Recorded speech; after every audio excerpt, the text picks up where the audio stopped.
Amigos, ¿qué tal? Nos encontramos en esta ocasión con el profesor doctor Fernando Miranda Mendoza, quien es nada más ni nada menos colega mío, es doctor en Derecho y máster en Derecho Privado por la Universidad de Salamanca, nuestra antigua alma mater, que ha cumplido ya 801 años. Muy bien, y además él es profesor y director del posgrado de la Universidad Privada Franz Tamayo, conocida como Unifranz, que funciona en La Paz, Bolivia. Fernando, muchas gracias y gracias por tu visita y por compartir con nosotros estos minutos. A ti, Carlos, muchas gracias por la invitación. Y bueno, muy feliz de poder compartir contigo un poquito de academia, de derecho privado, derecho societario en particular, con la relación en compliance. Y bueno, aquí muy feliz en estar en Lima. Bien. Y nuestro tema efectivamente es derecho privado y compliance, pero concretamente el tema que es materia de tu libro, que es el tema de conflicto de intereses, ¿no? Concurrenciales. Exactamente. ¿Qué significa el conflicto de intereses concurrencial? Mira, para que el público entienda. Sí, un poco.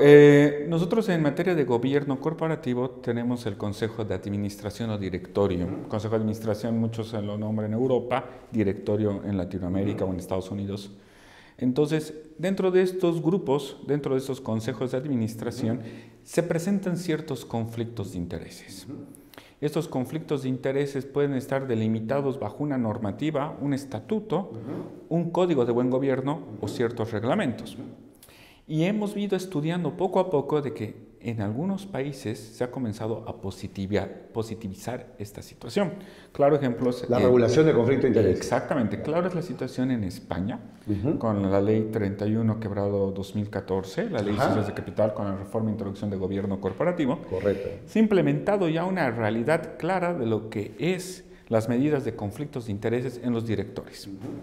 Obviamente por diferentes hechos de gobernanza, de protección a la empresa, de protección a la sociedad, a los accionistas y a los shareholders, evidentemente. Claro, los terceros, ¿no? Entonces, los terceros, los stakeholders y los shareholders son las personas ahorita que viven y se enfocan en la empresa. Y obviamente los directores han comenzado a realizar muchos actos de corrupción, muchos temas de corrupción privada dentro de la sociedad. Ponías un ejemplo hace un momento, un director, por ejemplo, que puede ofrecer un consejo a un competidor en el mercado o a un proveedor de la empresa de la cual es director.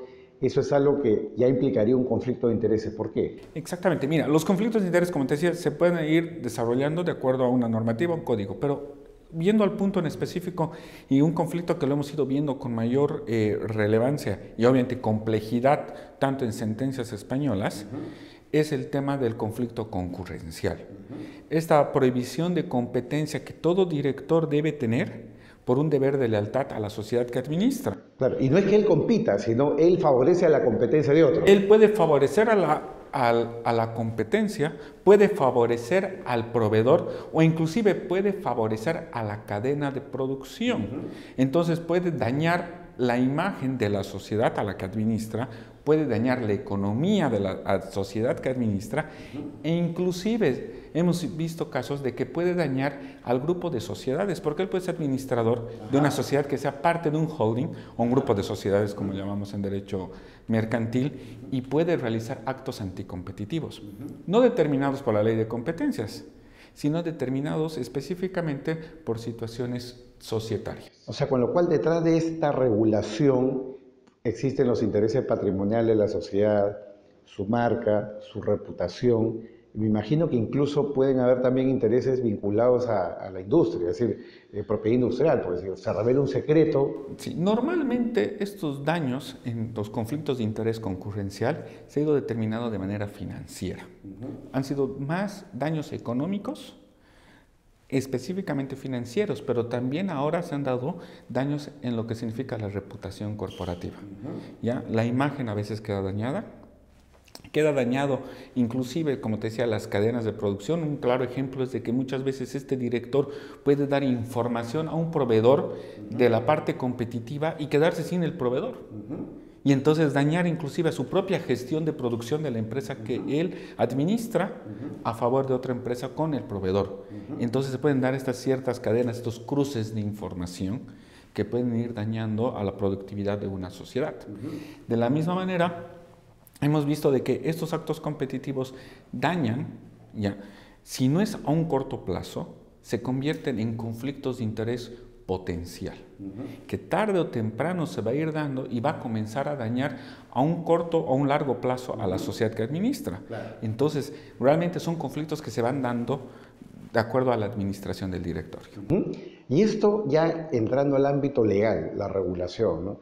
Me imagino que hay propuestas para regular esto solamente en el plano ético, algunos desde el punto de vista societario, pero me refiero ya a regulación. Incluso yo que soy penalista tendría que decir que esto podría tener eventualmente un cariz penal, ¿no? Exactamente. La tendencia siempre se ha manejado de que esto sea a raíz de materia civil. Ya, en España se ha implementado la doble sanción. Es interesante, una doble sanción civil ante un caso de conflicto de intereses. O sea, si uno rompe el deber de lealtad, realiza un acto competitivo con su sociedad. Es evidente, entonces tiene dos situaciones en España en materia civil. La primera es el daño, ya la reparación del daño y la devolución de lo indebido.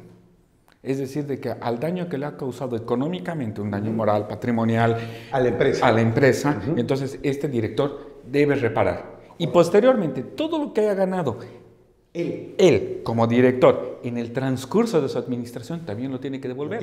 Lo tiene que devolver. Entonces tiene una doble sanción en materia civil.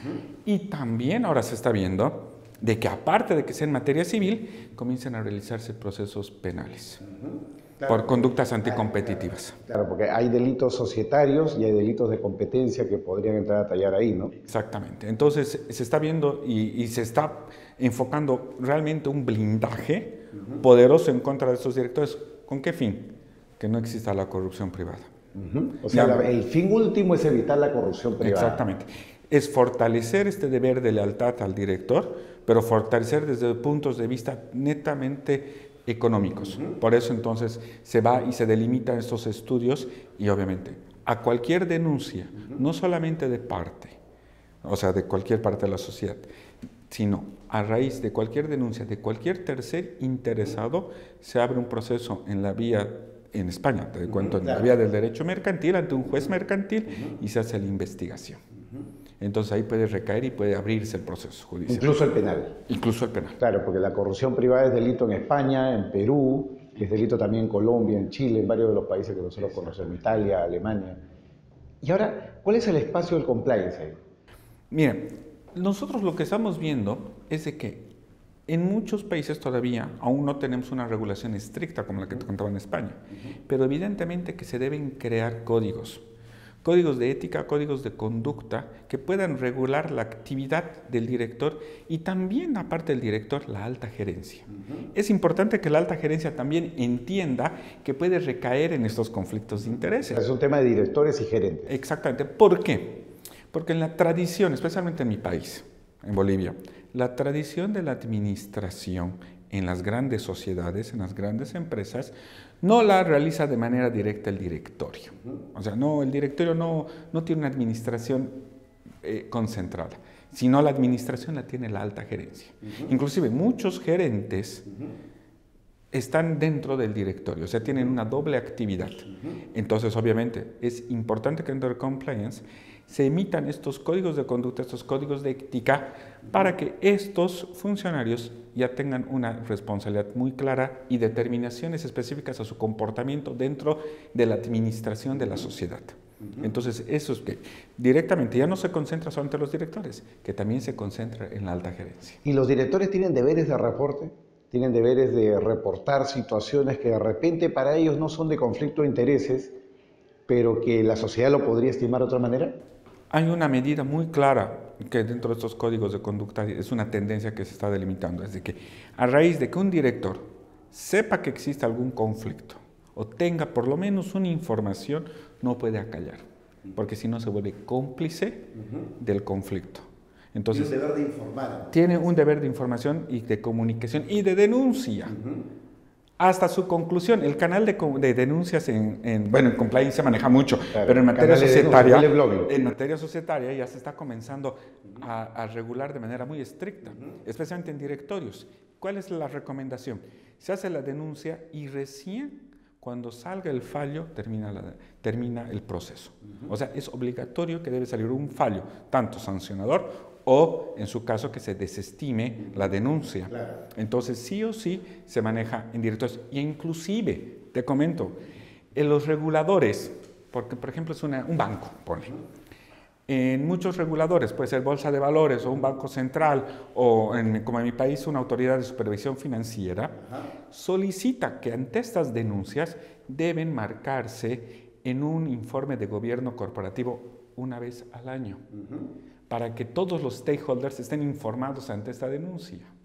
Y esta denuncia tiene que terminar sí o sí en un proceso, depende de la materia administrativa, civil o penal, o en su caso su ¿Y esta información en el caso de las sociedades abiertas puede ser relevante como información para el mercado? ¿Esto puede dar lugar o gatillar un hecho de importancia? Es importantísimo porque la reputación corporativa ante estos hechos es pues impresionante. Tú sabes bien de que ahorita dentro de las nuevas tendencias del derecho comercial, especialmente en materia de inversiones, la reputación corporativa se vuelve en el tema clave para cualquier inversión, especialmente en sociedades abiertas. Y por eso te decía de que ante un hecho de que un director cometa algún delito, cometa algún conflicto de intereses, puede dañar a la reputación no del director, no del directorio, de la sociedad entera, de la empresa. Y entonces el daño pues es un daño a escala. Entonces por eso se vuelve en un sistema totalmente importante que hay que mitigar. Fernando, y aquí viene la pregunta para mí central, ¿no? Porque hemos hablado un poco de la situación del compliance, la regulación que puede haber detrás del conflicto de intereses, pero nos preguntamos, ¿no? ¿Qué es conflicto de intereses? O sea, ¿dónde está la raya, ya entrando en la cuestión dogmática, ¿no? ¿Cómo se conceptualiza el conflicto de intereses? Porque claro, si yo soy director, me imagino que tendría que capacitarme en la empresa para ver cuándo estoy en un conflicto de intereses, porque si soy ingeniero, si soy un arquitecto, si estoy metido en otra industria que no sea la legal, no podría a veces experimentar con claridad qué es un conflicto de intereses. Y compliance es predictibilidad. Exactamente, el tema de no colusión, hablaremos de manera dogmática, no colusión, o sea, es no ingresar a un conflicto de intereses, se ha ido determinando bajo dos tendencias. Una tendencia basada en lo que es la buena fe, muy tradicional, muy del derecho romanista, al que hemos ido aprendiendo continental, pero los ingleses han creado una situación muy económica, mucho análisis económico del derecho. Entonces, este sistema de análisis económico del derecho ha ingresado ahora a nuestro derecho. ¿Qué nos dicen Exacto. ¿Qué nos recomiendan los anglosajones? No conflict, no profit. Evitar conflicto, evitar ganancia indebida. No conflict, no profit. Sí. No buscar la ganancia indebida. Ese es uno de los dos situaciones que debe ser cualquier director. Y si hay un favorecimiento a la competencia realmente gratuito, ¿qué pasaría? Hay un análisis que se llama la dispensa. ¿Ya? Es una búsqueda de la dispensa que a veces un director puede recaer en un conflicto de intereses, pero la ganancia para su sociedad puede ser mayor al daño que puede alterar este conflicto de intereses. Es una medida de dispensa que solamente en España, un ejemplo, lo puede otorgar la Junta de Accionistas. No hay otra instancia que pueda autorizar esa dispensa. Claro. Dispensar. Pero una dispensa posterior, obviamente. Claro, además que tienes un análisis pues extremadamente económico, porque ahí sí que son números. Más ex post. Ex post. Pero lo que te decía es de que el director hay que recordarle, no ingresar al conflicto es la colusión, anteponer sus intereses personales o de terceros en contra de la sociedad. Eso hay que marcar y hay que delimitar. Y la segunda parte, el no profit, que no tiene que el director buscar un beneficio que no sea el debido. ¿Cuál es el debido? Sus ganancias claras, que pueden delimitarse tanto en los estatutos, reglamentos de la sociedad, contratos específicos, ya que la sociedad autoriza, obviamente, por el conductor regular, y no puede aventajarse de cualquier ganancia indebida. Regalos, presentes, porcentajes. Y si esto está entonces conectado directamente con lo que es la prevención de la corrupción privada, ¿cómo esto, para decirlo en términos simples, se traslada hacia abajo? ¿Cómo observamos, digamos, este tipo de reglas hacia abajo? Porque tú has hablado del directorio, de la gerencia, pero evidentemente la corrupción privada puede contaminar a la empresa en los estadios medios. Eso es lo interesante. Mira, lo que hemos ido avanzando y estudiando ha sido una materia de derecho societario que solamente se ha delimitado en este órgano de administración puntual, de muy alto nivel, porque obviamente los daños económicos son inmensos, cuantiosos. Pero, ¿y el compliance qué nos pide? Que también esto lo delimitemos en las bajas esferas de una sociedad, porque lo que hay que evitar es la corrupción a cualquier grado y a cualquier momento económico o en cualquier situación. Entonces, por eso es lo que se está buscando, es de que esta regulación que se va a dar o que se da en los directorios también se delimite en los stakeholders, sean empleados, sean proveedores, sean acreedores, sea cualquier tercer interesado que tenga alguna relación con la empresa y obviamente se sienta esta indefensión ante un momento de corrupción. Entonces hay que evitar un simple regalo, una dádiva. Claro, nada. Entonces hay que intentar regular esta situación. Y obviamente los principios básicos nos está dando el tema de gobernanza corporativa, que hay que obviamente como paraguas, hay que bajarlo, hay que aterrizarlo y que obviamente la sociedad tiene que entender. Bien, Fernando, excelente, muchísimas gracias. Para nosotros ha sido muy aleccionador tener además a un profesor de Derecho Civil de la Universidad de Salamanca, formado allá, y que nos ha podido hablar de un tema de compliance, pero vinculado al tema del derecho societario, que es un tema clave porque no hay compliance sin alta dirección. Exactamente. Y el punto de partida es el conflicto de intereses. Exacto, el top on the tone. Vos sabes de que en materia de compliance, si no hay una autorización del directorio para que se implementen estas situaciones, esto no funciona. Esto no existe. Esto no funciona, con lo cual hay que descontaminar de arriba para abajo. Exactamente. Muchas gracias, Fernando, nuevamente, y amigos, será hasta otra ocasión en Tiempo de Compliance.